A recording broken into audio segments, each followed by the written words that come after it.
If you love Rearview Mirror Chronicles podcast and want to help us keep bringing you brilliant episodes, then please share it with a friend or a fellow history fan who you think might enjoy it. Thanks for your support, and I hope you enjoy this episode.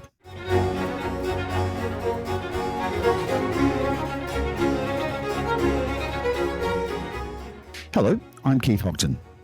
Let's pull back the velvet curtain on Sir Robert Cecil, the spymaster who kept the whole crazy show of Elizabethan and very early Stuart England from spinning off its axis.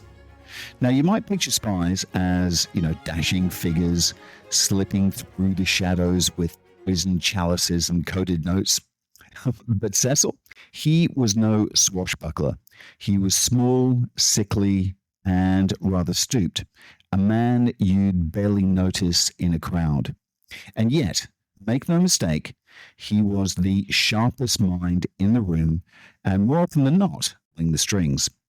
He grew up in the very heart of power, son of William Cecil, Queen Elizabeth's most trusted advisor. But Robert wasn't just following in his father's footsteps. He was actually blazing his own trail, one built on whispers and secrets.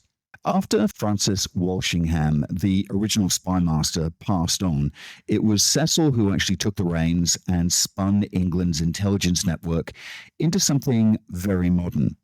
He made sure that if there was a plot afoot, whether from Catholic dissidents, Spanish agents, or overambitious nobles, he'd hear it before anyone else.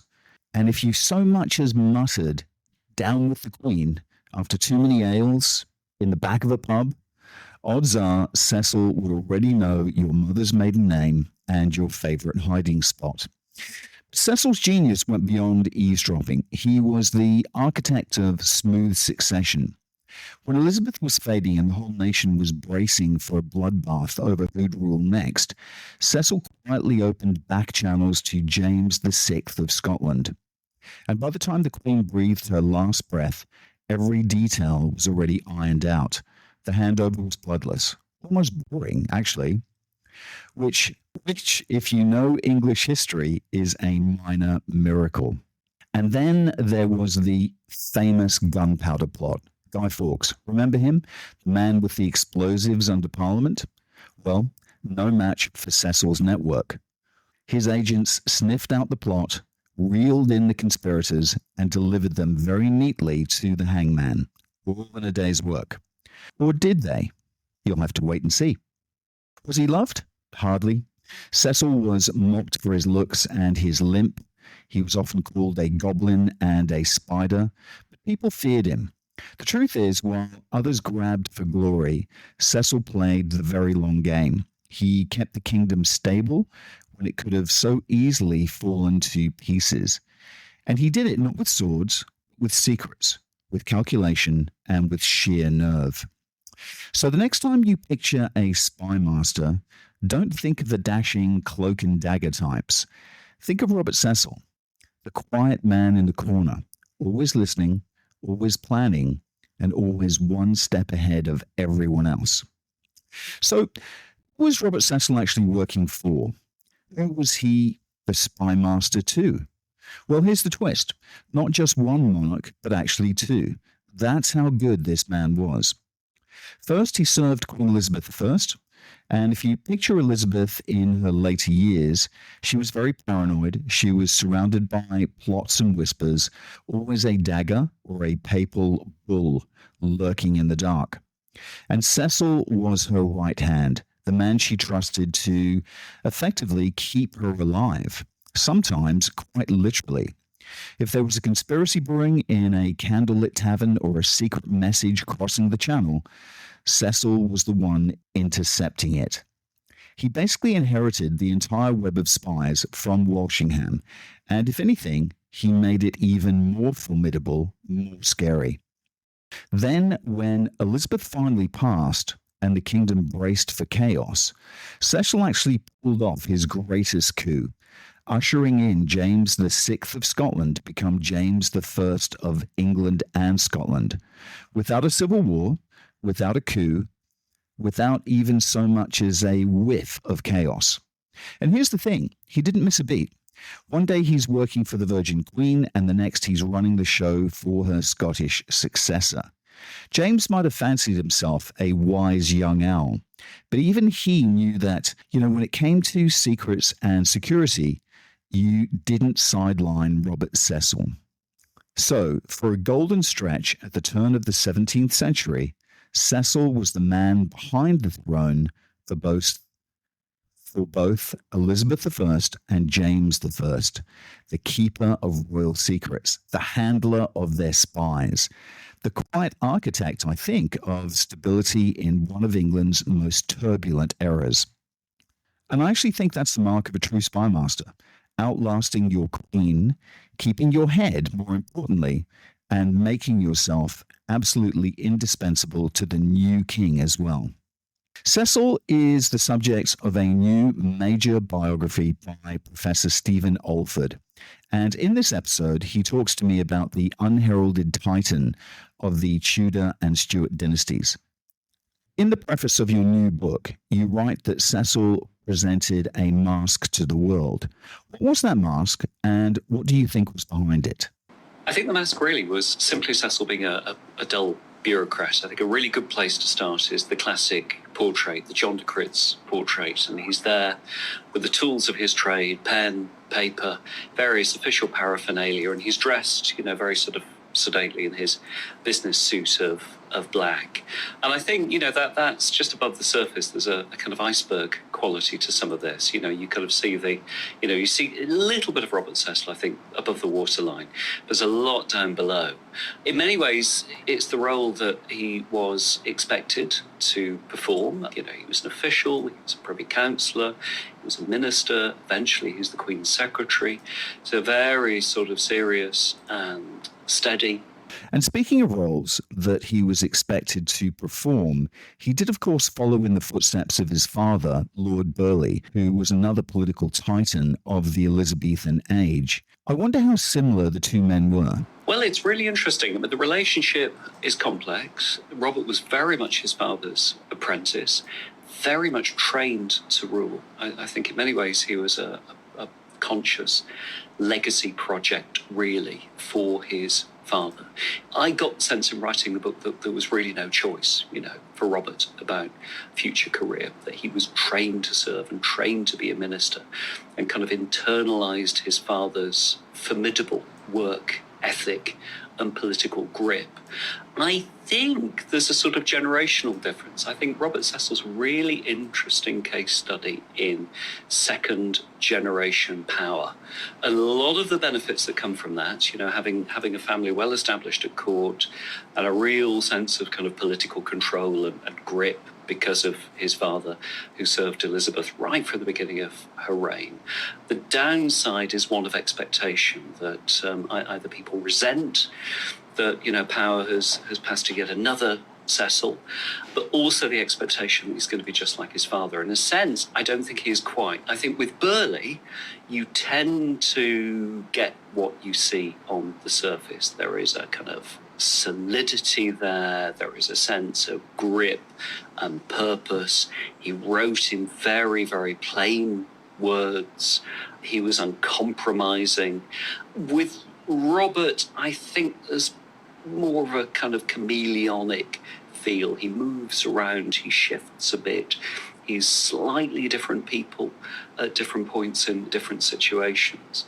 So, there's a great similarity. I think, that work ethic, that sense of the importance of counselling the monarch, of supporting the monarch, that kind of political grip and focus, absolutely. But in terms of personality, I think he's a much more, for me at least, a much more sort of shifting and actually more subtle character, who's trickier to pin down, actually, in terms of personality than his father. Oh, that's interesting. So he came from this established political family. I then wondered if he was just given the top jobs because of his family connections, or did he actually have to work his way up, even in a very small way? Well, of course, it depended very much on the observer. To lots of people, he was a privileged insider who really didn't have to work very hard for promotion and power at court. His perspective, I think, was very different. I mean, in fact, in many ways, it was rather a sort of slow burn. He's born in 1563. He's a Privy Councillor in 1591. Elizabeth appoints him to the Privy Council in 91. So in that sense, if you do the arithmetic, he's not so old. But he's really at court from 1584, and he serves this very sort of long, I think for him, apprenticeship to his father, preparing him for office. The big job, which I think was always intended for him, at least from the early 1590s, was to be Elizabeth's principal secretary. When Francis Walsingham died in 1590, Elizabeth, being Elizabeth, took a very, very, very long time, a number of years, to appoint his successor, with Burghley taking the workload. And Burghley's very, very keen to sort of shift that workload off his own shoulders. But Robert's only appointed in 1596, so it's actually a very, very long time. It's a relative sort of slow burn, really, to get the job that he's always intended for. So I think with Robert Cecil's career, kind of perspective, to his opponents, to his enemies, and there were plenty of those, they see a rather sort of, talentless individual who just happens to be Lord Burghley's son, stuck into top jobs without any effort. For Robert, I think, and his friends and supporters, it's a much longer and really sort of quite tough apprenticeship to take office eventually, I think. And of course, this apprenticeship encompasses two of the critical events of the age, the Spanish Armada, the invasion, and the execution of Mary, Queen of Scots. How involved was Robert in those two seismic episodes? He's very much on the edges, although I suspect a lot like the, very tough politics of the 1580s, more generally. The 1580s is a decade of plot and conspiracy and danger and emergency. And, the final downfall of Mary, Queen of Scots is very much an expression of that. And, so is the Armada in 1588. I think they're formative, actually, for Robert Cecil. It's very much the kind of architecture of his political career as a young man. In terms of specifics, early 1587, he's very much on the edges of the final trial or commission that hears the case against Mary, Queen of Scots following the Babington plot in summer of 1586. So he's not at Fotheringay, he's not in Star Chamber. It's his father, Burghley, who's kind of leading, in a sense, the campaign against Mary. Where we do find Robert, I think, still very much on the edges, very sort of subtle sort of operation, is in the autumn of 1586, where Elizabeth responds to the pressure that she's been put under to execute the Queen of Scots, or at least to take decisive action leading to the execution of the Queen of Scots. And she delivered in November 1586 two extraordinary speeches to delegations from Parliament. And what we see is that Robert was a very sort of light touch editor of Elizabeth's words. So Elizabeth's speeches, but also the speeches in Parliament calling for action on the Queen of Scots, are all put into print by the Queen's printer right at the end of 1586. And Robert is the editor, really, of the Queen's words. We see the marks of his handwriting, just a little bit, just on the edges, of Elizabeth's own texts of those speeches. So he's right at the centre of it. It's almost like the kind of position of special advisor or something like that, at this point. With the Spanish Armada, again, he's kind of interestingly on the edge. He's an observer. He goes down to the coast because he wants to see the Armada. His parents never allow him into frontline action. He does enter a war zone at one point when he goes on a short tour of the Netherlands at the beginning of 1588, and then a few months later he sees the Armada in the Channel from a distance. I'm not sure whether he quite gets on a ship to go out and view it, but he's certainly on the south coast, and he's doing a little bit of coordination for his father, as Burghley's trying to kind of coordinate the defence of England and get munitions to the coast for Elizabeth's navy and sort out the army that's going to defend Elizabeth. So there's a little bit of sort of light touch coordination for his father. So he's always a keen observer, and I think that's one of the things I want to emphasise about Robert Cecil's career. It's very, very sharp eyes. Over years, he observed, he looked, building that sort of experience that comes in so useful so much later in his career. So then he spends slightly more than a decade in a more senior position in Elizabeth I's court. Does Elizabeth get along with him? And how does he actually react to her whimsy, which apparently she was partial to?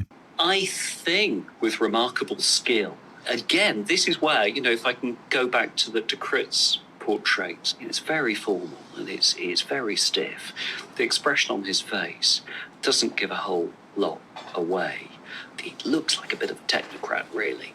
One of his great skills is that ability to deal with paper and with business, to the consummate civil servant. In a way, he's kind of operating as cabinet secretary. The other side of that is that he has remarkable skills with people as well. I think he's a keen student of the human condition. And that's certainly true of Elizabeth, because Elizabeth is a tricky character. I mean, she's a tricky character, a complex character, right from the beginning of her reign. But by the 1590s, we see that complexity. With added layers of aging. With the added layers of aging, and from the very late 1590s, I think probably sort of visible decline as well in her powers. His skill really, I think, and in this he was trained by his father, was to stick to Elizabeth. I mean, physically to be there in her private rooms, to engage her in conversation, to transact business with the Queen, to have the paper, but also to have the conversations as well. So stick to the Queen, get to know the boss, and every sort of inflection or nuance, really, of what they do and of what they say. And with Elizabeth, well, of course, you can go around in circles. Elizabeth rarely went forward in making decisions in any clear way. She'd frequently go backwards, change her mind. She'd sometimes go sideways. Rarely did she go straightforwardly forwards. So he's very sort of attuned to reading the Queen and trying to anticipate what she might do or might refuse to do or have a tantrum about or, whatever. And of course, someone who didn't manage that relationship well was the Earl of Essex. And Cecil doesn't like him, and they have what you would call great rivalry.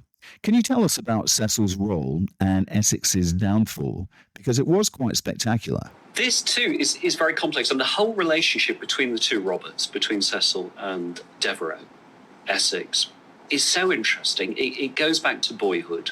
A young Robert Devereux, who's just lost his father, is invited to court, is invited to live with the Cecils for a time, for 10 weeks or so, at a really vulnerable point in his life before his future is determined. So he's there, he knows the family.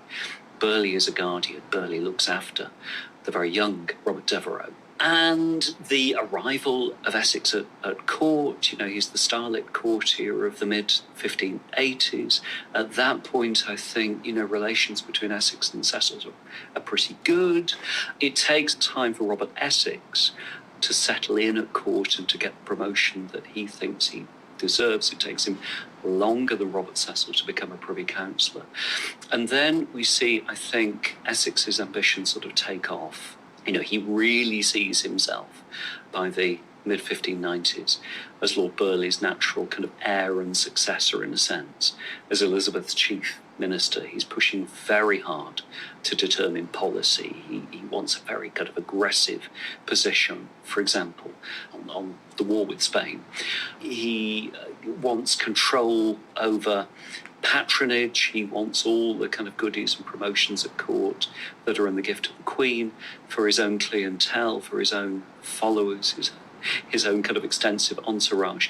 So we have at that point, I think, the development of a really sort of complex. It has to be collaborative in a sense because, these two men, Cecil and Essex, are so important. They have to collaborate to a certain degree. But there's a kind of electricity of rivalry as well. In terms of the downfall for Essex, which comes spectacularly in 1601, where Essex takes to the streets of London with his followers, armed, supposedly to, launch a coup d'etat. Well, I mean, that's been sort of quite a process, and it's mainly been a process of Essex's own failures, sort of massive ambition, massive claims that he can achieve for Elizabeth what no other counsellor can achieve. He can take a huge army over to Ireland. He can put down the Great Irish Rebellion. He can't. So there's failure after failure after failure, forgiveness by Elizabeth, but in the end, even Elizabeth runs out of patience with Essex. What we find, I think, with Cecil is not so much from 1598 any sort of active pushing of Essex towards disaster and catastrophe. I think as Essex increasingly blots his copybook with Elizabeth, where their relationship breaks down and Essex is pushed out of court and he's sort of on his own, Cecil increasingly feels that there's really nothing he either can do or, importantly, really wants to do to rehabilitate Essex. He kind of lets Essex dangle, I think, really lets Essex, I think, kind of implode, really, in 1601. It's a very interesting and complex relationship.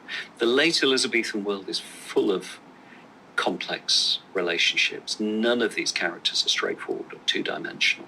And of course, then there's the death of Elizabeth and the ascension of James VI of Scotland to becoming James I of England and Scotland. Cecil involved in that transition, smoothing it, if you like. What was his role there? It was really central, and really Robert Cecil is the decisive factor. as always, a little bit of a backstory.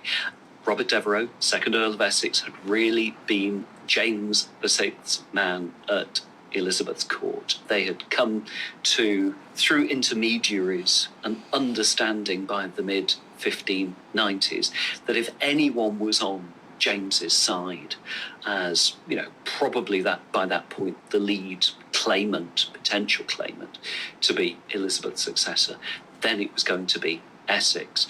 James did not trust the Cecils. He held Burghley and, by extension, Robert Cecil personally, centrally responsible for the trial and execution of his mother, Mary, Queen of Scots. So by 1601, where for a number of years, to be honest, James has been, sort of extraordinarily fretful about the future. Elizabeth never makes any sort of direct commitment to James that he is going to be her successor. She really keeps him dangling for a very, very long time. By 1601, at Essex's instigation, James sends ambassadors to Elizabeth's court, finally to kind of secure something about the future. The extraordinary thing about this embassy is that it arrives just after the Essex Rising, when Essex is taken to the streets of London with his followers, where he's tried and he's executed for treason. So James's ambassadors are left really without an obvious supporter at Elizabeth's court. They're kind of kicking their heels a little bit. They can't talk openly to Elizabeth about the succession because she refuses, even to, recognise that it's an issue. So they're frustrated. James back in Scotland is frustrated. And it's in the spring of 1601 that James finally decides to make the decision to instruct his ambassadors to approach Robert Cecil. And he uses a really interesting phrase. He indicates that Robert Cecil is king there in all but name. He's going to be the key to the future. So James takes a deep breath, and when the offer is made to Robert Cecil through the ambassadors, Robert Cecil takes a very deep breath and makes his kind of Rubicon decision that he's going to support James's candidacy as Elizabeth's successor. So we get, following that, really kind of 2 years, practically 2 years, of a secret correspondence between Cecil and James. The mechanics of which are kind of extraordinary, really. I mean, Robert Cecil can't tell his own office about this or his own kind of household staff. It's a deathly, deathly secret.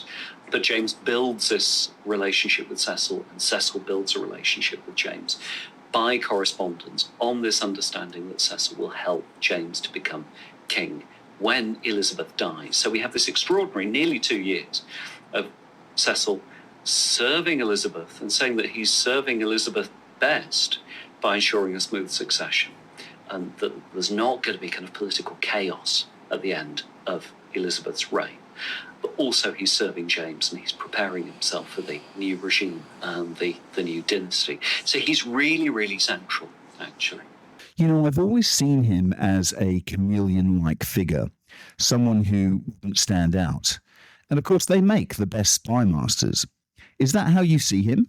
And did his modus operandi change after James replaced Elizabeth? An excellent question. And I think he did. And I think he found the transition not straightforward at all. The late Elizabethan world was very small. There's a sense in which Elizabeth's court was shrinking. Her council was getting smaller.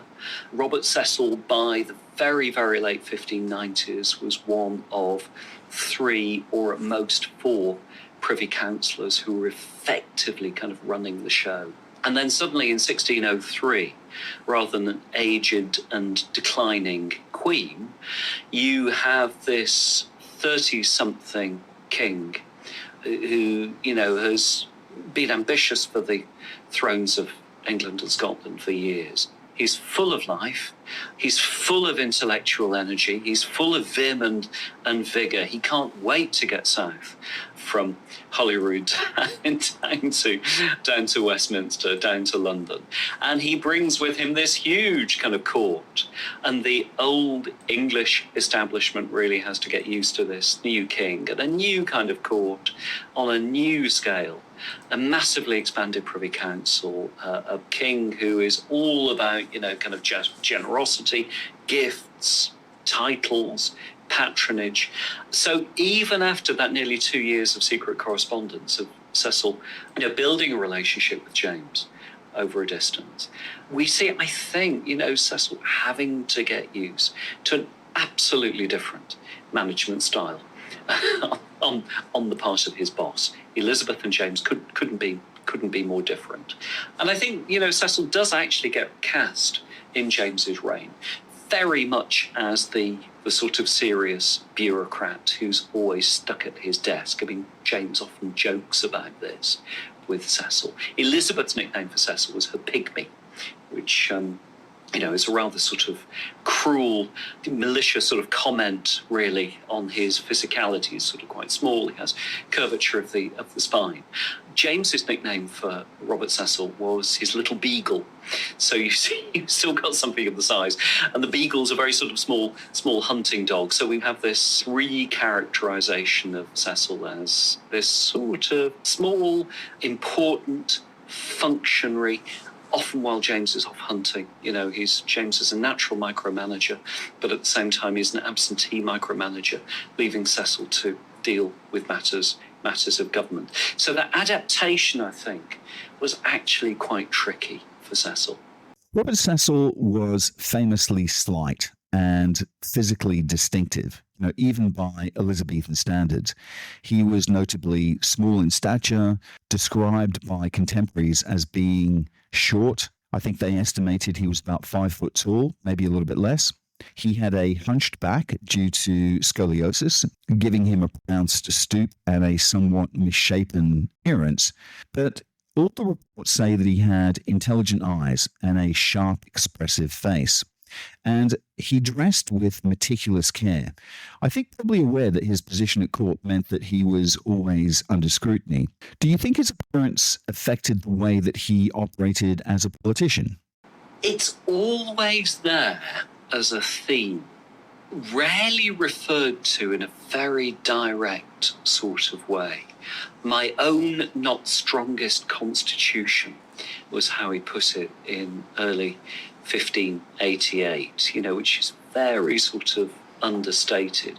You sense there are certain kind of moments of fragility where his health sort of really seems to catch up with him. 1601, 1602 especially, he's stuck at home for a couple of months, ill. And, you know, he writes at that point about, you know, the burden of Prince's service. He's not sure how much longer he can serve the prince and work in the way that he's working and keep that sort of sustained given his health. It doesn't kind of affect his workload particularly because, the workload was extraordinary and excruciating really by any standards. But you can see, I think, over the years that just the amount of work and the amount of expectation, his service at court was really sort of pretty physically punishing. And it catches up with him in the end, I think. You can see that sort of sense of a physical decline in the later years of James's reign. He was 48 or 49 years old when he died in 1612. One of the major themes in your book is the incredible spy network that Cecil built during his time as spymaster. How far have you actually added to the information that we already know? I think, or I hope, quite a bit, all being well. I got the first sort of sense of Robert Cecil as spymaster and, the sort of network, the intelligence network he was setting up long time ago. I wrote a book called The Watchers.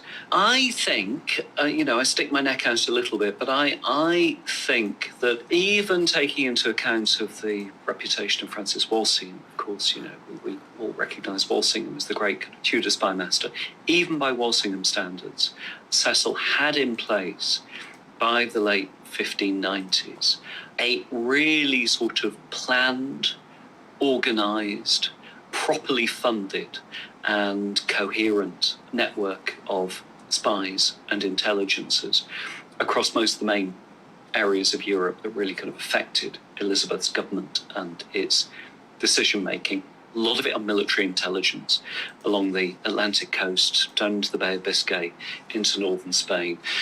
Key places like Brussels, into the Netherlands, the Iberian Peninsula, across Europe, into Italy. And I think what I've done in the book, or at least I've begun to do, is begun to kind of give a sense of the organisation of that system. I put together some paperwork that I think would have sat in Robert Cecil's office on call to his private staff, his secretaries and clerks, which dealt with issues like ciphered correspondence, if enciphered letters came in, able to decipher the correspondence, and also dealt with pay as well, because one of the really important things about having a network of spies is paying them properly for their information. So I think I've done quite a lot more to uncover that. I think there's more work to do, because I have a feeling I've got below the surface of that, but there's more, I think. Before we talk more about his spy network, let's just take a break and a message from our sponsor. Autonomous is your one-stop shop for your Malaysia My Second Home visa. But they are much more than that. When you sign up with Autonomous, you become part of a larger community. A community that actually cares about you and your family in Malaysia. And that's important when you move to a new home. For more information, go talk to TG or WhatsApp him on +60 12 49 37 270 or visit their website penangmyhome.com. And we're back. So, can we see instances where Cecil's network actually shaped Elizabeth and James' policies and actions? Yeah, I think there are a couple. This is really difficult. I think it's one of the trickiest challenges of looking at sort of pre-modern espionage. There can be lots of activity, lots of spies, lots of kind of secret shenanigans, but we don't necessarily see how that translates into decisions made, policy at centre, in the way that we might see, were we allowed to see it in a modern intelligence bureaucracy? Because it's a very, very different sort of political world, court politics and espionage and intelligence, very, very different sort of, dynamic. It's much more sort of uncertain. And even with all of Robert Cecil's planning, it's by modern standards, not bureaucratised in the same sort of way. Having said that, I think there are some moments in the late 1590s, sort of 1597, where there are still fears about Spanish armadas turning up, where we see spies dispatched We see the paperwork from Cecil's office, and intelligence and information is sort of coming back to court to say that actually there was a report of an armada, but in fact there is no armada. We see some of that, just glimmers of that kind of hard evidence that spies are producing useful information. The other kind of aspect, I think, is Robert Cecil sort of keeping an eye on what's going on in Scotland as well. I mean, he's absolutely sort of on the case with what's happening at the Scottish court. He has a couple of agents and intelligencers very close to James himself. So that ability to kind of pick up the slightest kind of nuances of what's going on in Edinburgh, Holyrood, Falkland, wherever the king happens to be, are really important. And often, these individuals on Robert Cecil's payroll, but they're known to the king, so they have conversations. One guy, George Nicholson, who has, long conversations with James, is very much kind of installed at James's court and reports to Cecil in great detail. So, yeah, I mean, I think, he didn't employ spies for the sake of it. They had to produce something, tangible evidence. The Cecils loved data. Burghley and Robert Cecil, they lived on information and the processing of information. So it's absolutely sort of part of what they do. And staying within the world of shadows, a key event is the gunpowder plot of 1605. And I've read various reports from key people at the time, even reports that state that it never actually happened and that it was all a Protestant propaganda event. What's your take on it, and how was Cecil involved? Oh, it's a complex one. We could take debates about the gunpowder plot and whether effectively it was a government setup all the way back to the 19th century. There are long kind of Victorian exchanges and debates about the nature of the plot, that it wasn't real, that Robert Cecil was behind it all, that it was a way of exposing sort of Catholics what they really were, which was, sort of fundamentally in their heart and in their soul, traitors to the king. The interesting thing is that that's exactly what Robert Cecil's enemies said at the end of 1605, at the beginning of 1606. And he was an individual who rarely went public about anything at all. He'd much prefer, as a kind of political method to stay silent. But not only was he liable, there were death threats following the gunpowder plot. And a group of desperate Catholic gentlemen were supposed to be kind of tasked with the idea of taking it in turns to try to assassinate him. So he goes public and he makes a kind of published response. And he takes on really, what, so far as what he said, is a conspiracy theory. Well, of course the Catholics are going to say this. Of course my enemies are going to say this. What they're doing is trying to shift blame and responsibility. It's their responsibility. They're the plotters and the traitors. He uses the analogy of the Emperor Nero in Imperial Rome, Nero shifting the responsibility of the firing of Rome to the Christians. So he knows that they're saying that it's a kind of deep state conspiracy, and, he's the mastermind behind it all. And he says, not surprisingly, well, of course not. My role is merely to kind of expose the truth behind this. I think the evidence is complex. I tend to follow the principle of Occam's razor with this kind of thing, which is the, most straightforward explanation given the evidence without overthinking and over-hypothesizing, over-complicating and filling in gaps and all the rest of it. I think there are hints, actually, in Robert Cecil's, because the account we have of the plot sort of being exposed, all of that comes from Cecil himself. So, of course we have to be critical about that.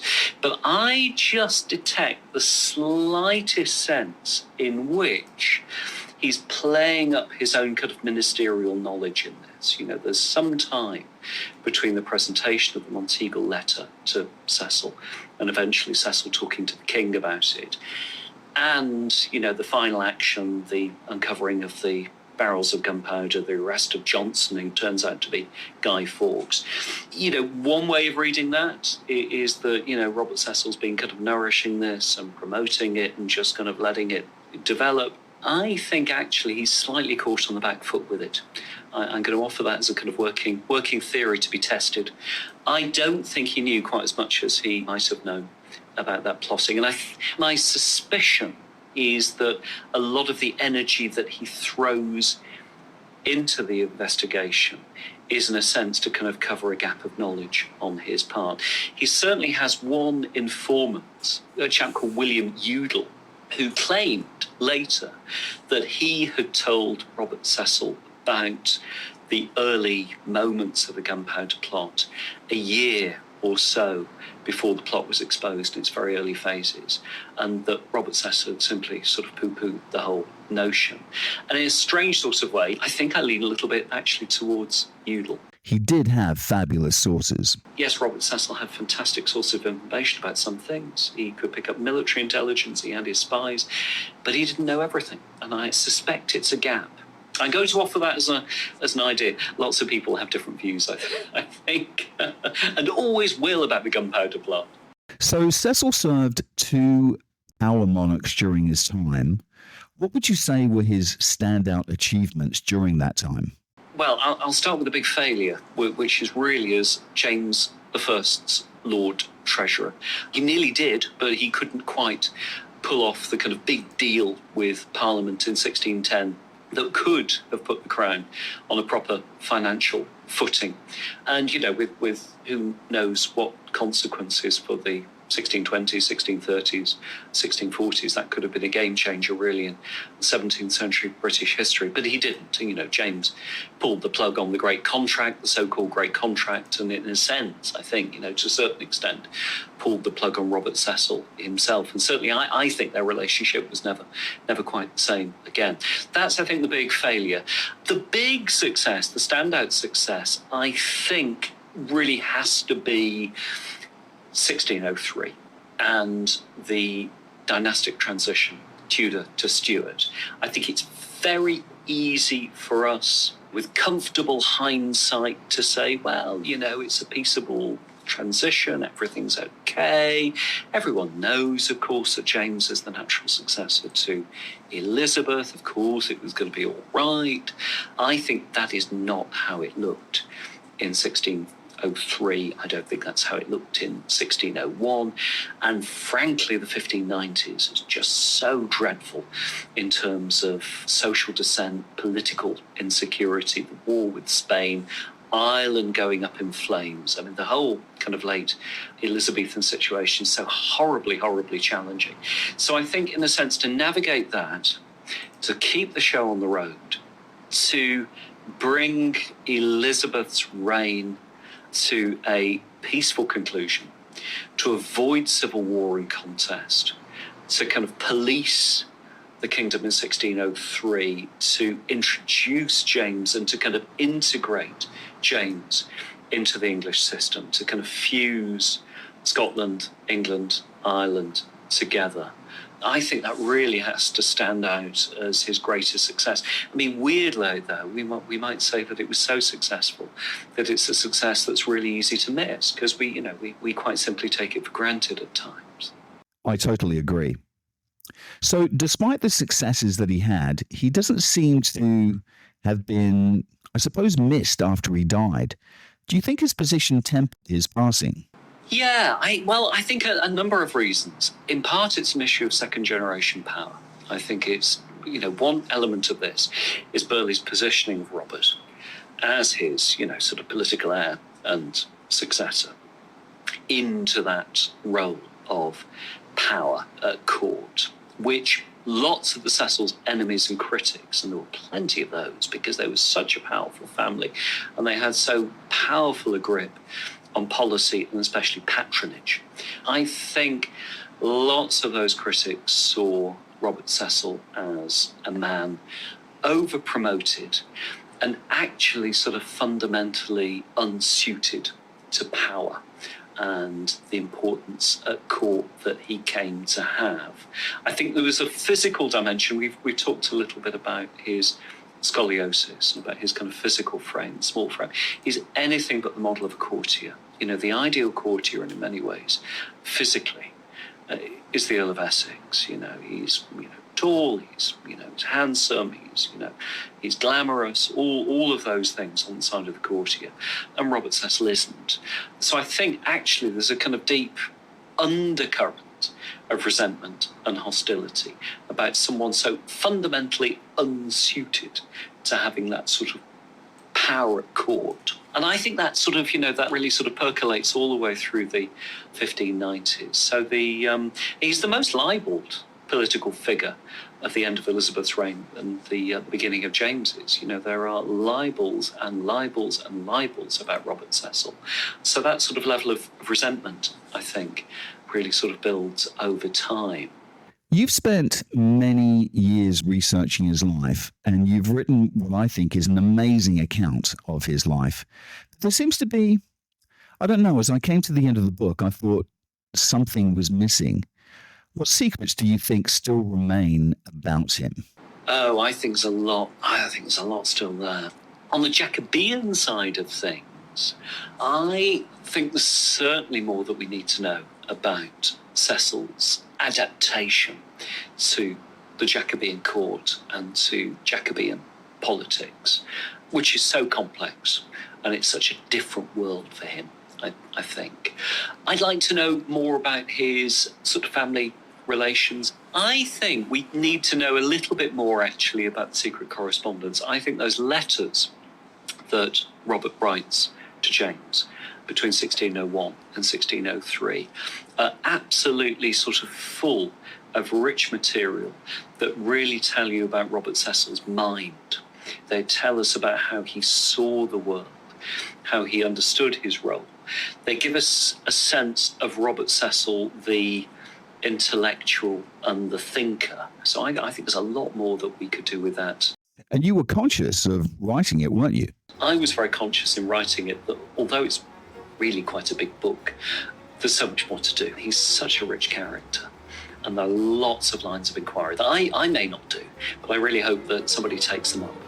Ladies and gentlemen, that was Professor Stephen Olford, and his book, All His Spies, The Secret World of Robert Cecil, is a must-read for anyone interested in diving deeper into one of the world's first and best spy masters. And also, please note that the author is Stephen Olford. He's actually a British historian and professor of early modern history at the University of Leeds. And he's not the Stephen Olford who was a Christian pastor and evangelist. Thanks for listening in, folks. Bye for now.